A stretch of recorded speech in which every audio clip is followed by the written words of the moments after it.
अस्सलाम वालेकुम। एक क्वेश्चन मेरे से बहुत ज़्यादा पूछा जाता है कि एआई के बूम के बाद या फिर रेवोल्यूशन के बाद ब्लेंडर की हमें ज़रूरत भी रहेगी या नहीं, या फिर ये बिल्कुल ख़त्म हो जाएगा। अगर कुछ एक्सपर्ट यूट्यूबर की माने तो ये ऑलरेडी ख़त्म हो चुका हुआ है, इसकी अब ज़रूरत नहीं रही। लेकिन हकीकत ज़रा इससे थोड़ी सी मुख्तलिफ है। अगर स्पेशली अगर मैं इंडस्ट्री की बात करूँ, अगर आपने प्रोफेशनली काम करना है, अगर आपने खेलने के लिए काम करना है, तो कंटेंट आपको बहुत अच्छा मिलेगा। खैर, आने वाले दौर किसने देखा, ना ही कोई फ्यूचर प्रोडिक्ट कर सकता है, लेकिन इन माय पर्सनल ओपिनियन ये पहले से ज़्यादा रेलेवेंट हो जाएगा। उसके पीछे बहुत स्ट्रॉन्ग रीज़न है। सबसे पहले तो यही है क्योंकि ब्लेंडर ओपन सोर्स है, जो कि इसे परफेक्ट कैंडिडेट बनाता है एआई इंटीग्रेशन के लिए। आपको अभी भी बहुत सारे टूल्स मिलेंगे जो कि ब्लेंडर के अंदर इंटीग्रेट करके काम कर रहे हैं। प्लस आपको बहुत सारे ऐसे ब्लेंडर के एड ऑन्स मिल जाएंगे जिसके अंदर वो एआई की मदद से बहुत सारे काम कर रहे हैं, जैसे टेक्सचर कर रहे हैं या फिर मॉडल्स बना रहे हैं, कैरेक्टर एनिमेशन में हेल्प आउट कर रहे हैं और इस तरह के बहुत सारे काम कर रहे हैं। यानी वक्त के साथ साथ ब्लेंडर इवॉल्व करेगा, पहले से ज़्यादा सीखना आसान हो जाएगा, इसके ऊपर काम करना पहले से ज़्यादा आसान हो जाएगा, इसमें बहुत सारी चीज़ें आसान हो जाएंगी। लेकिन माजी करीब में ये इररेलेवेंट होता हुआ मुझे नज़र नहीं आ रहा। अगर हम एक बेंचमार्क को लेके चलें, यानी 2030 के अंदर मेरे ख्याल से ब्लेंडर पहले से ज़्यादा रेलिवेंट होगा। स्टूडियोज़ को इसकी पहले से ज़्यादा ज़रूरत होगी क्योंकि स्टूडियोज़ को, स्पेशली स्टूडियोज़ को कस्टमाइजेशन चाहिए होती है और उनको फुल कंट्रोल चाहिए होता है। एआई से हम पहले से ज़्यादा हेल्प ले रहे होंगे, लेकिन जहाँ पर पहले 10 लोग काम करते थे, अब शायद एक आर्टिस्ट काम करेगा या 2 आर्टिस्ट काम करेंगे, जिसका सिंपल मतलब ये है कि इसको सीखना आपके लिए घाटे का सौदा साबित नहीं होगा। चलो हम चैटजीपीटी को बोलते हैं कि एज अ बिगनर हमें ब्लेंडर लर्न करने का रोड मैप बना दे। लेट्स सी क्या बनाता।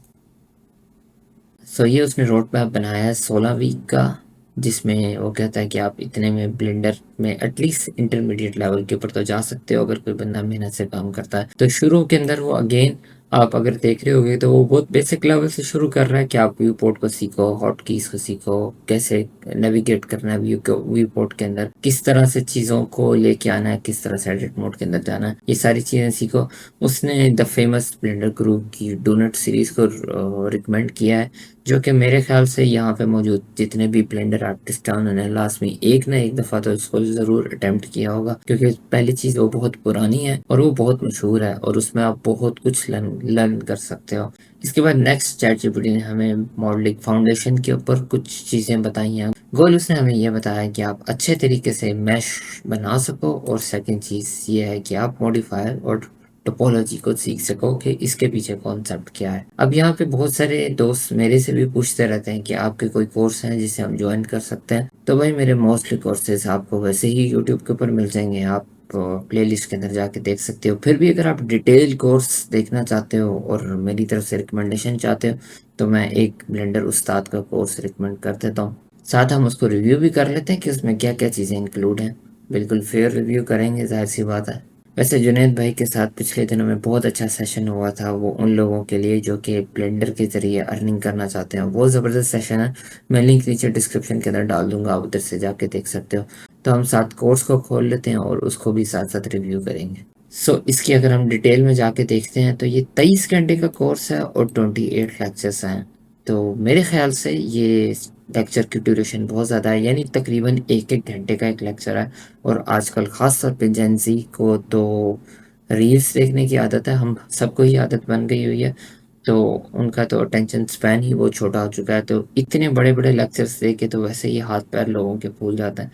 मैं सिर्फ ड्यूरेशन वाइज बात कर रहा हूँ। अगर बाकी हम यहाँ से जाके डिटेल देखते हैं, अकॉर्डिंग टू दैम, हाँ, उन्होंने इंट्रोडक्शन से स्टार्ट किया, डाउनलोडिंग एंड इंस्टॉलेशन, फिर उसके बाद यूआई एंड ब्लेंडर बेसिक्स, फिर यहाँ से मॉडलिंग स्टार्ट हो रही है, और फिर इसके बाद अगर रिबोट मॉडलिंग की कोई सीरीज़ है, हम यहाँ से जाके देख सकते हैं। अगर हम इसको देखें तो ये पार्ट 1 और पार्ट 2 इसके हैं। मैं थोड़ा सा इसको आगे करके देख लेता हूँ। तो ये इस किस्म का इसमें रिबोट बनाना सिखाया जा रहा है।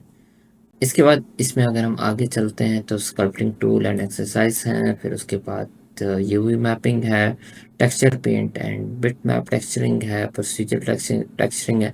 ये सारी वो चीज़ें हैं जो कि एटलीस्ट बिगनर को इतना ज़्यादा टच नहीं कर रही होती, लेकिन ये बहुत ज़रूरी है। ऑल अबाउट लाइटिंग और रिगिंग टेक्निक्स, यहाँ से आके बिगनर्स का थोड़ा सा इंटरेस्ट शुरू होता है, क्योंकि यहाँ से हम एनिमेशन को टच करना शुरू करते हैं, चीज़ों को हिलाना सीखना शुरू करते हैं। स्पेशली जब रिगिंग की बात आती है तो यहाँ पे एनिमेशन बेसिक भी शामिल है। फिर उसके बाद character moulding, making clothes.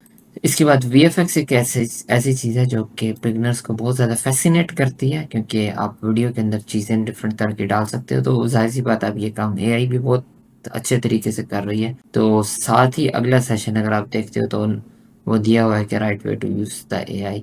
Hopefully इसमें भी बहुत अच्छी चीज़ें होंगी। और 19वां सेक्शन है that is how to earn as a 3D artist. तो खुशी की बात है कि ये चीज़ें मिसाल सिखा रहे हैं। अक्सर ये वाला पार्ट मोस्टली कोर्सेज के अंदर मिसिंग होता है। वो आपको बहुत अच्छा स्किल सेट तो सिखा देते हैं, लेकिन वो आपको ये चीज़ें नहीं सिखाते कि आप किस तरीके से अर्न कर सकते हो, अपने इस स्किल सेट को किस तरह से मोनेटाइज कर सकते हो। तो हम ये काम करते हैं कि हम चैट जीपीटी को ही बोलते हैं कि ये वाला कोर्स इस रोड मैप के साथ कितना अलाइन है। इसमें अगर आप देखते हो तो ज़्यादातर ग्रीन ग्रीन ही नज़र आ रहा है, और इसके बाद उसने स्कल्पटिंग के ऊपर बोला है कि इसमें ज़्यादा डिटेल नहीं है। और सेकंड चीज़ स्पेशलाइजेशन एंड एडवांस। सो इसने बहुत अच्छे तरीके से बता दिया कि ये आपके लिए फ्रेंडली हो सकता है कि नहीं। अगर आप बोलते हो बेसिक की बात करते हो तो ये फुल मैच कर रहा है, और अगर आप मॉडलिंग फाउंडेशन की बात कर रहे हो तो वो भी फुल मैच कर रहा है। मटेरियल शेडिंग की बात करते हो तो गुड मैच है। उसके बाद लाइटिंग एंड रेंडरिंग की बात करते हो तो कवर्ड है, और स्कल्पटिंग की बात करते हो तो पार्शली कवर्ड है। फिर rigging and animation present, VFX simulation and AI included. Last में सिर्फ उसने इस चीज़ को बोला है कि ये चीज़ ऐड नहीं है। सो मैं जुनैद भाई को भी बोलूँगा कि आप इसमें ज्योमेट्री नोट्स वगैरह को भी ऐड करो। मेरे ख्याल से ये चीज़ मिसिंग है जो कि चैट जीपीटी ने आइडेंटिफाई की। और इसके अलावा मेरी जब जुनैद से सेशन के बाद बात हो रही थी तो वो ये बात उसने मेंशन की कि इसके बाद भी मैं सपोर्ट पूरी प्रोवाइड करूँगा, कि जहाँ पे भी कोई बिगनर अगर फंसता है या फिर कोई भी चीज़ फंसती है तो वो साथ साथ सारी सपोर्ट मैं प्रोवाइड कर रहा हूँ, जो कि एक अच्छी चीज़ है, अच्छे साइंस हैं। मेरे ख्याल से किसी मेंटोर से सीखना बहुत अच्छा होता है, क्योंकि वो आपके टाइमलाइन को स्क्वीज कर देता है। आप ज़्यादा जल्दी अपने डेस्टिनेशन तक पहुँच जाते हो। लेकिन अगर आप इस चीज़ के ऊपर इन्वेस्ट नहीं करना चाहते तो भी आपको यूट्यूब के ऊपर बेतहाशा रिसोर्सेज मिल जाएंगे। ब्लेंडर गुरु के रिसोर्सेज अक्सर लोग रिकमेंड कर रहे होते हैं, लेकिन उसमें सबसे ज़्यादा इम्पोर्टेंट है वो आपकी इम्प्लीमेंटेशन है। यानी आप अगर खुद काम नहीं करोगे, अगर आप उन सारी चीज़ों को इम्प्लीमेंट नहीं करोगे, हैंड ऑन प्रैक्टिस नहीं करोगे, तो किसी भी कोर्स का कोई फ़ायदा नहीं है, किसी भी सपोर्ट का भी कोई फ़ायदा नहीं है।